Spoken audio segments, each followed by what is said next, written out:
J'ai été victime d'un horrible accident et j'ai été transportée à l'hôpital inconsciente. Les médecins ont appelé mes parents, mais ils ont répondu, nous ne pouvons pas, notre autre fille promène son chien, même après avoir entendu, cette nuit pourrait être sa dernière, ils ne sont jamais venus. Une semaine plus tard, ils se sont finalement montrés. Mais mon lit était vidé, sur celui-ci, il ne restait qu'un seul mot. L'automne à Boston est bref, en cet après-midi d'octobre où le vent froid commença à éparpiller les feuilles des arbres bordant les rues. Emily Watson, infirmière à l'hôpital central, était sur le point de terminer sa longue nuit de garde. Après avoir vérifié une dernière fois les dossiers de ses patients et avoir passé le relais à l'infirmière de l'équipe suivante, elle se dirigea vers le vestiaire. Encore une dure journée, Emily, dit Jennifer, une infirmière en chef. Des projets pour le week-end? Passer du temps en famille. Emily sourit et secoua la tête. Non, ma mère et ma sœur vont faire du shopping à New York demain. Je serai à la maison, à lutter contre une montagne de linge. Tu sembles toujours assumer toutes les tâches ménagères, dit Jennifer avec des yeux compatissants. Tu ne prends jamais de temps pour toi. Ça va, je suis habituée, haussa Emily les épaules.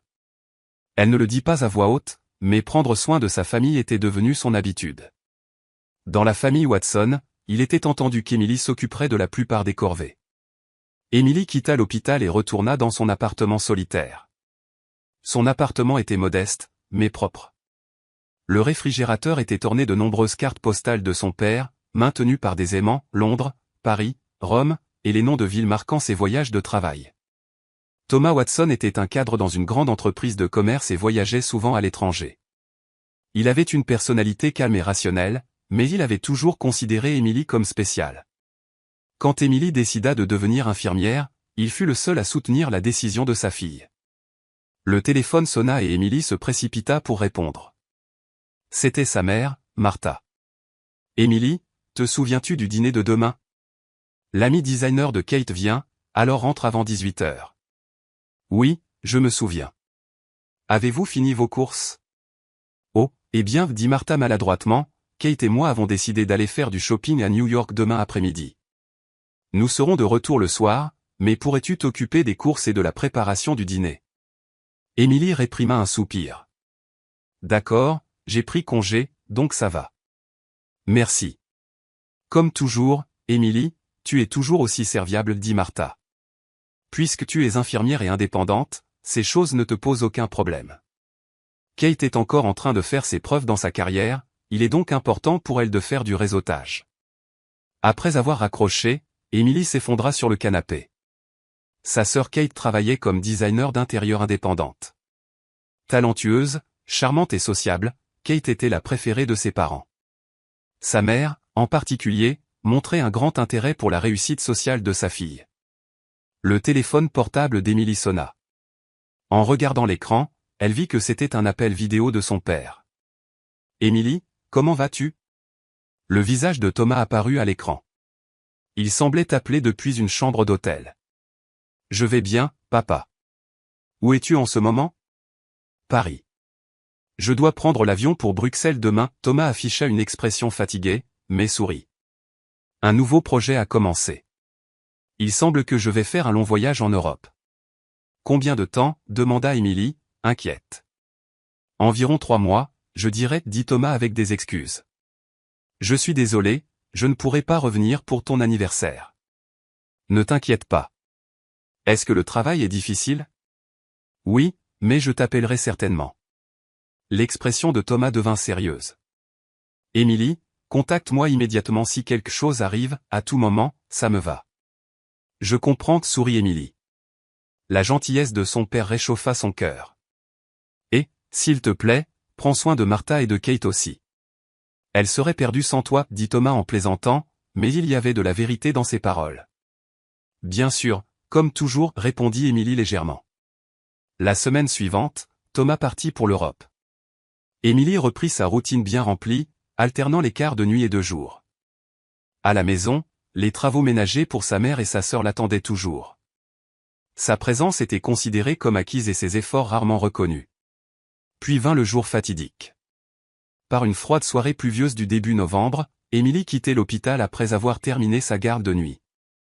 Alors qu'elle traversait une intersection avec son corps épuisé, un gros camion qui aurait dû s'arrêter au feu rouge dérapa vers elle.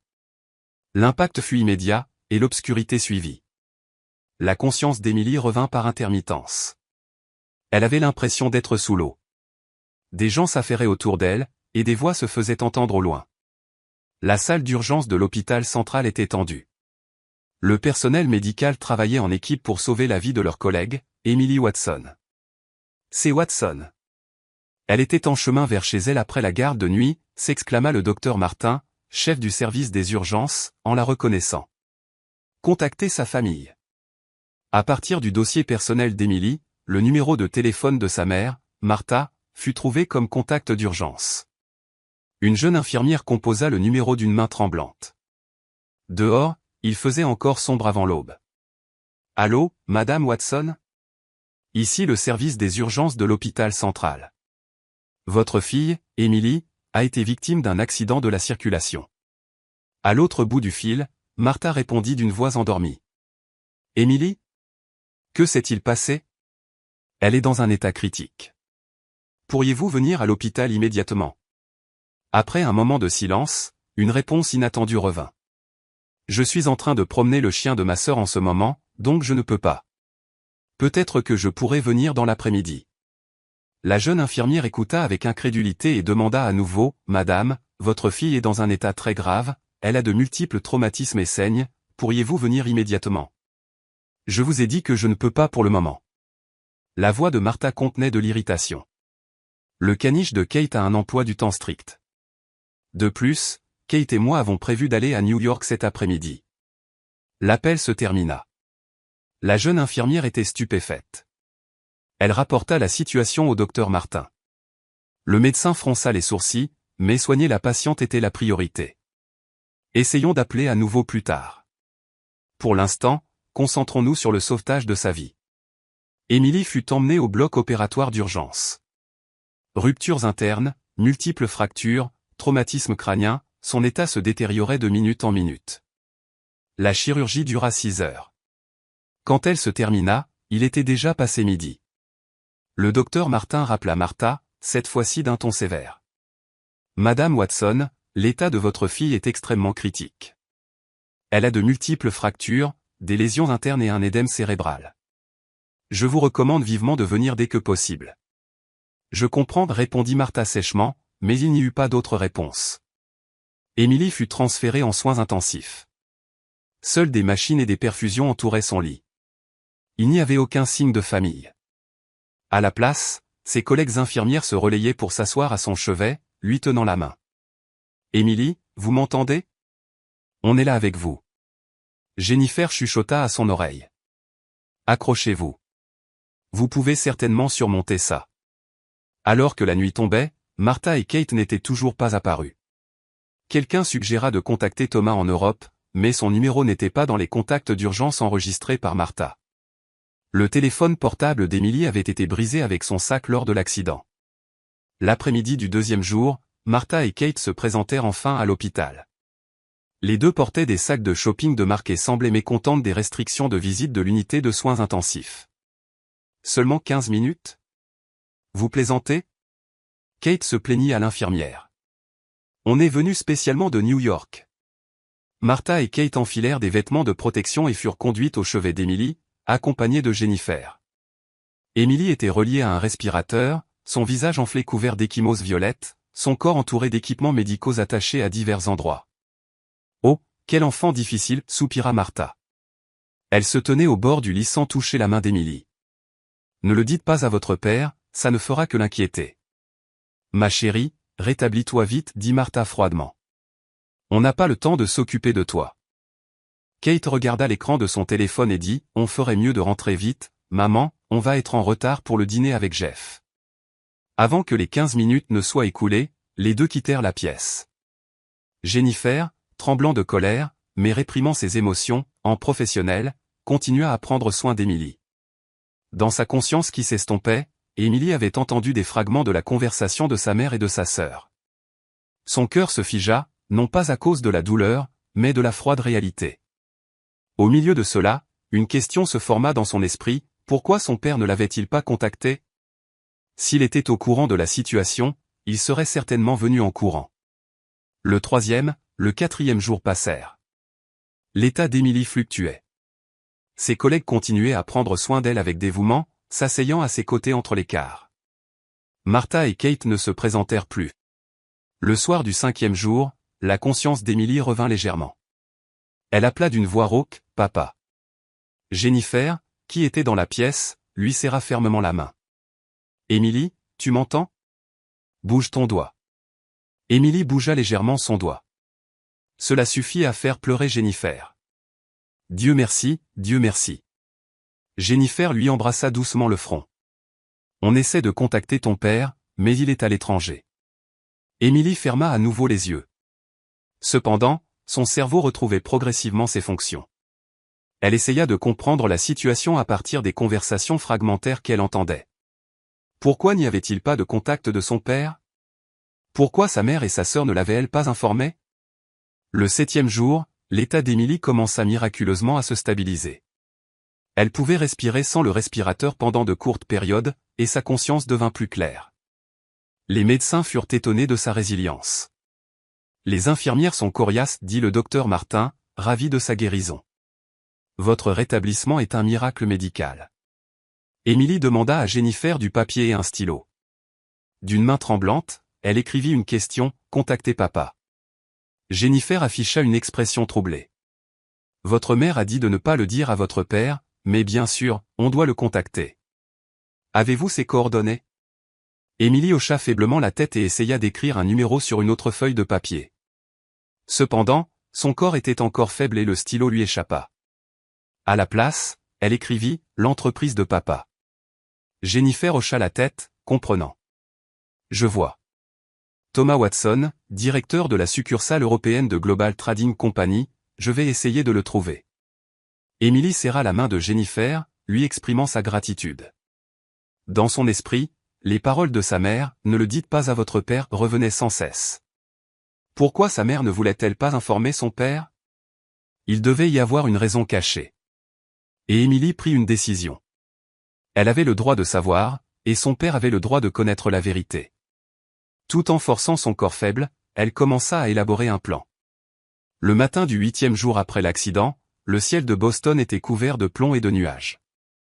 Un SUV de luxe glissa dans le parking de l'hôpital central, et Martha et Kate en sortirent. Les deux se dirigèrent vers l'entrée de l'hôpital, affichant la fatigue de la soirée précédente sur leur visage. « On va en finir vite, dit Martha. On doit arriver à notre rendez-vous au spa cet après-midi. » Pourquoi Émilie cause-t-elle toujours des problèmes? Kate soupira. Papa revient après-demain, et on est dans cette situation. Le visage de Martha se tendit. Je n'ai pas parlé à votre père de l'accident. Je lui ai dit qu'elle était au lit depuis quelques jours avec un simple rhume, mais, et si papa essaie d'appeler Émilie directement? Le téléphone portable d'Émilie a été détruit dans l'accident. De plus, papa pense qu'Émilie est occupée par les gardes de nuit, donc il ne trouvera pas étrange de ne pas pouvoir la joindre, répondit Martha. De toute façon, aujourd'hui, on va lui dire que papa s'inquiète pour vous, et on part vite. Les deux s'approchèrent d'une infirmière à l'entrée des soins intensifs. Nous sommes là pour rendre visite à Emily Watson. L'infirmière vérifia le dossier et afficha une expression légèrement confuse. Madame Watson, par ici, s'il vous plaît. Martha et Kate suivirent l'infirmière, sans rien soupçonner. L'atmosphère solennelle des soins intensifs les enveloppa. Dans d'autres chambres, les membres de la famille priaient, encourageaient et parfois pleuraient au chevet des patients. Cependant, aucune de ces émotions n'était visible sur leur visage. L'infirmière s'arrêta devant un lit près de la fenêtre. Lorsque le rideau fut ouvert, Martha halta à la vue. Le lit était vide, les draps étaient soigneusement faits, et les 4 perfusions et le moniteur cardiaque avaient été enlevés. Émilie était introuvable. A-t-elle été transférée quelque part, demanda Martha à l'infirmière, sa voix contenant plus de mécontentement que de surprise. L'infirmière répondit calmement, non, elle est sortie. Sortie, s'exclama Kate. Mais elle était dans un état critique. Le rétablissement de Madame Watson a été remarquable, expliqua l'infirmière. Bien qu'elle ait été dans un état critique pendant un certain temps, avec sa forte volonté et sa résilience, elle a été autorisée à partir hier soir. Mais où est-elle allée? Demanda Martha d'une voix confuse. Elle n'est pas rentrée chez elle. Je suis désolé, mais je ne peux pas répondre aux questions concernant la vie privée des patients, dit poliment l'infirmière. Martha ne put cacher son irritation. Je suis sa mère, j'ai le droit de savoir. Oh maman, regarde. Kate montra du doigt le lit. Il y a quelque chose là.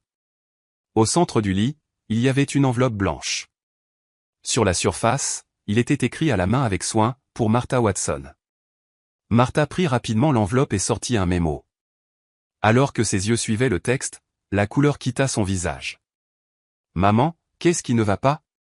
Kate se sentit mal à l'aise face au changement de sa mère. Les mains de Martha commencèrent à trembler. Elle s'assit au bord du lit et commença à lire d'une voix tremblante, à Martha. Si vous lisez ceci, vous êtes enfin venu à l'hôpital. 8 jours se sont écoulés depuis l'accident. Dans un accident à une intersection après ma garde de nuit, j'ai failli mourir. Même lorsque le médecin a dit, ce soir est critique, vous avez dit, je promène le chien de ma sœur, donc je ne peux pas venir. La voix de Martha se brisa. Kate s'assit à côté d'elle et regarda le mémo. Même quand j'étais inconsciente, vous n'êtes venue qu'une seule fois. Lors de cette seule visite, vous avez dit, ne le dites pas à votre père. Pourquoi n'avez-vous pas parlé à papa? Kate regarda sa mère. Maman, c'est... Martha continua à lire, en se mordant la lèvre. Je me suis demandé pourquoi papa ne me contactait pas. Il serait certainement inquiet. Puis j'ai réalisé la vérité, vous ne l'aviez pas informé. Le visage de Martha devint pâle et ses mains tremblèrent plus violemment. Mais ce n'était que la pointe de l'iceberg. Alors que je commençais à reprendre conscience, j'ai demandé à Jennifer de contacter l'entreprise de papa. Puis, un fait surprenant est apparu, papa n'était pas en Europe, mais en Asie. Ce qu'il vous avait dit, c'était un voyage d'affaires de 3 semaines, et non de 3 mois. Kate halta. Maman, qu'est-ce que ça veut dire?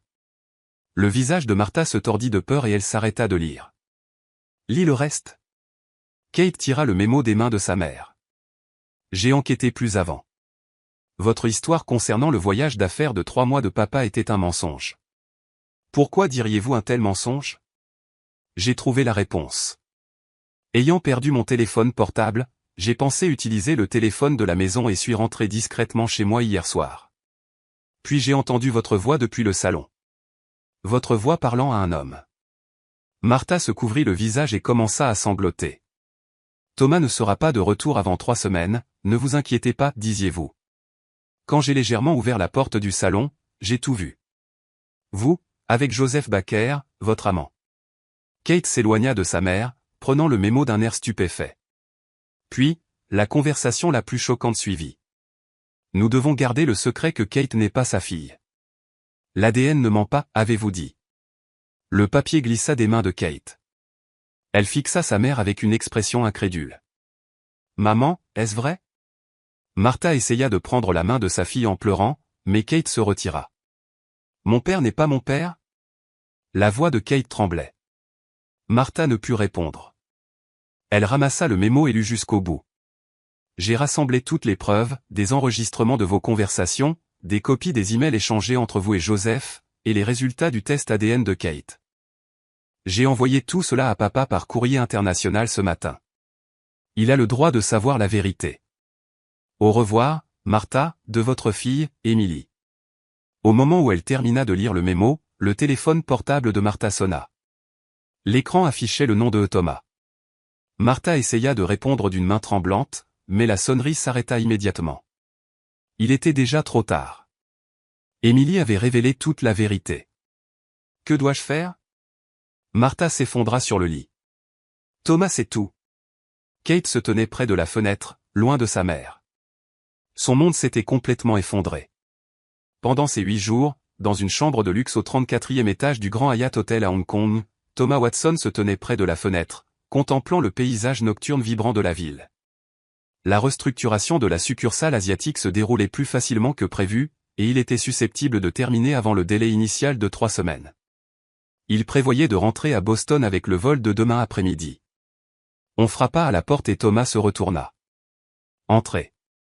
Le concierge de l'hôtel entra. Monsieur Watson, un colis est arrivé pour vous.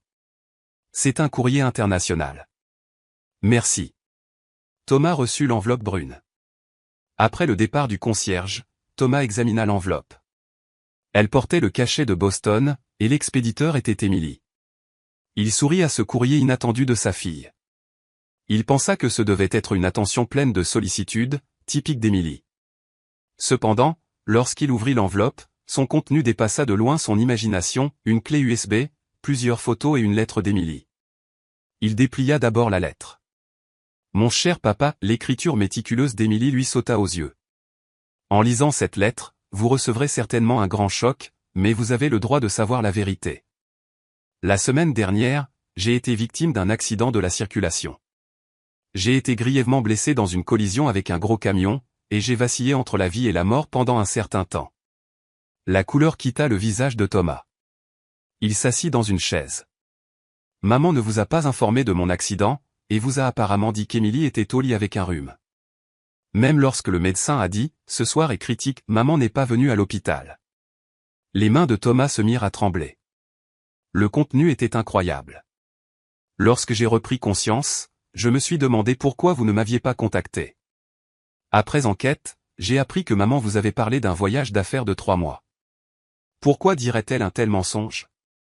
Et par hasard, j'ai appris la vérité, Thomas continua à lire la lettre.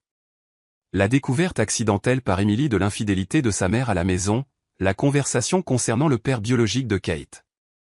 C'était un contenu qui renversait fondamentalement les fondements de sa vie conjugale. Les preuves se trouvent dans la clé USB, des enregistrements des conversations de maman et de Joseph Baker, leurs échanges de mai, et les résultats du test ADN de Kate. Thomas inséra la clé USB dans son ordinateur portable. Comme Emily l'avait dit, les preuves étaient soigneusement stockées. Dans les conversations enregistrées, Martha et Joseph parlaient intimement, planifiant leur rendez-vous pendant l'absence de Thomas. L'historique des emails documentait leur relation, s'étendant sur plus de 20 ans. Finalement, il ouvrit le PDF du rapport du test ADN. Parmi la terminologie scientifique, les mots probabilité de paternité de 0% lui sautèrent aux yeux. Thomas retourna à la fenêtre et contempla la vue nocturne. Cependant, ce que ses yeux voyaient n'était pas l'éclat de Hong Kong, mais le spectacle de 28 ans de vie conjugale s'effondrant. Emily, murmura-t-il, le nom de sa fille. Le nom de sa seule vraie fille. Aéroport international Logan de Boston. Thomas sortit du terminal avec une expression fatiguée. Le vol de 20 heures avait épuisé non seulement ses forces physiques, mais aussi sa force mentale. Cependant, ce qui dominait son cœur n'était pas la fatigue, mais la colère et la détermination. Il est là un taxi. Il se rendit d'abord à l'hôpital central. Cependant, à la réception, on lui dit que sa fille était déjà sortie. Sortie, mais n'était-elle pas grièvement blessée? Thomas était confus. Le rétablissement de Madame Watson a été remarquable, expliqua l'infirmière. Sa collègue Jennifer Foster a dit qu'elle prendrait soin d'elle à la maison, et le médecin a donné son autorisation. Thomas poussa un soupir de soulagement. Au moins, sa fille était en sécurité. Il demanda les coordonnées de Jennifer, décidant de lui rendre visite plus tard. Ensuite, il prit un taxi pour se rendre à sa maison. Alors que la voiture entrait dans la rue calme du quartier résidentiel UP, il sentit son rythme cardiaque s'accélérer. La maison dans laquelle il avait vécu pendant plus de 20 ans lui semblait maintenant un endroit inconnu. Ouvrant la porte d'entrée, il entra discrètement dans la maison. Il pouvait entendre des sons provenant du salon. Martha et Kate semblaient s'affairer à quelque chose. Thomas, s'exclama Martha avec surprise en le voyant. Tu n'étais pas censé revenir avant demain. Le travail s'est terminé plus tôt, dit Thomas froidement. Ses yeux remarquèrent les valises et les cartons éparpillés dans le salon. Vous vous préparez à déménager. Le visage de Martha se crispa. Thomas, je n'ai pas pu répondre à votre appel, je ne peux pas expliquer. La voix de Thomas était calme, mais digne. Pouvez-vous expliquer plus de 20 ans de mensonges? Kate se tenait silencieusement dans le coin de la pièce. Ses yeux étaient rouges et gonflés, comme si elle avait pleuré. Où est Emily? Demanda Thomas. Je ne sais pas. Elle est sortie d'elle-même, balbutia Martha. Toute seule? La voix de Thomas s'éleva. Comment pouvez-vous dire cela après avoir abandonné votre fille, qui était grièvement blessée? Thomas, vous ne comprenez pas, j'avais des circonstances. Thomas leva la main. J'ai tout entendu d'Emily, j'ai vu les preuves concernant vous et Joseph Baker, et concernant le père de Kate. Kate renifla silencieusement.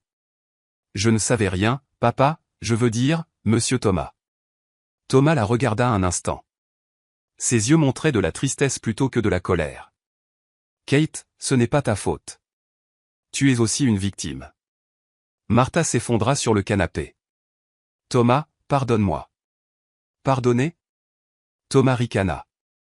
Après m'avoir trompé pendant plus de 20 ans, après m'avoir fait élever Kate, sachant qu'elle n'était pas mon enfant, et le pire, c'est que lorsqu'Emily, ma seule vraie fille, a failli mourir d'un accident, vous l'avez abandonnée?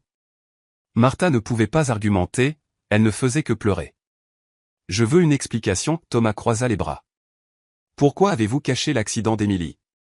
Pourquoi ne m'avez-vous pas dit? Martha répondit d'une voix tremblante, parce que si vous étiez revenu, je n'aurais pas pu rencontrer Joseph. Thomas resta sans voix face à cette réponse excessivement honnête.